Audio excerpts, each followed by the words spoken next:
আসসালামু আলাইকুম রহমতুল্লাহ। আমরা দারসুল কোরআন শিক্ষা একাডেমি, এই কোরআন শিক্ষা একাডেমির অনেক ছাত্রীদের আমরা দেখতে পাচ্ছি এখানে।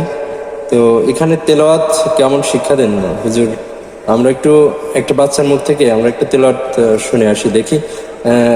এই যে তোমার নামটা কি? মিম। তুমি কোন ক্লাসে পড়ো? ক্লাস 4 ক্লাস 4-এ। আচ্ছা, তুমি আমাদের একটা সূরা শোনাতে পারবা? জি। হ্যাঁ, শোনাতে, একটা সূরা শোনাও। আসসালামু আলাইকুম।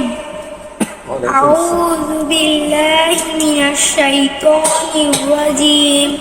বিসমিল্লাহির রহমানির রহিম। আলহামদুলিল্লাহি রাব্বিল আলামিন। আর রহমানির রহিম। মালিকি ইয়াউমিদ্দিন। إياك نعبد وإياك نستعين اهدنا الصراط المستقيم صراط الذين أنعمت عليهم غير المغضوب عليهم ولا الضالين آمين।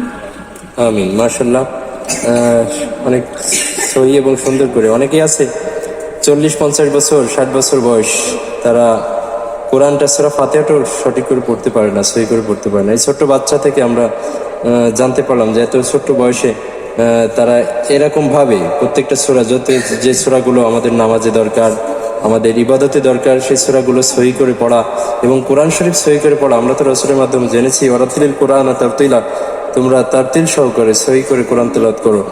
আর যেটা অনেক কোরআন পাঠক আছে যে কোরআন তাদেরকে লানত দেয় যারা ভুল কোরআন তেলাওয়াত করে। তো আমরা এই যে বাচ্চারা, এরা কোরআন শিক্ষা করছে সহি সুন্দরভাবে।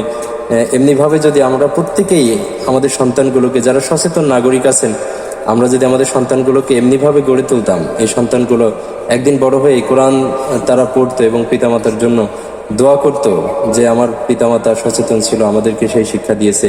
নীতি নৈতিকতা এবং কোরআন শিক্ষা আমাদের যে কোনো শিক্ষার পাশাপাশি, সে হতে পারে একজন ডাক্তার, ইঞ্জিনিয়ার বা হাই স্কুলে পড়া ছেলে, সে যদি এই কোরআন শিক্ষা এবং নীতি নৈতিকতার শিক্ষা নিয়ে বড় হতে পারে, তাহলে একদিন দেখা যাবে তারা পিতামাতার যেমন সম্মান করতে শিখবে, তেমনি শিক্ষকের সম্মান তারা বুঝবে, বড়দের সম্মান, ছোটদের স্নেহ, এগুলো তারা শিখে ফেলবে। এই জন্য আমরা চেষ্টা করব, সবাই যারা সচেতন অভিভাবক আছি, আমরা প্রত্যেকেই যেন আমাদের সন্তানগুলোকে এমনিভাবে কোরআন শিক্ষা, নীতি নৈতিকতা শিক্ষা এবং দ্বীনের শিক্ষা দিয়ে আমাদের সন্তানগুলোকে গড়ে তুলতে পারি।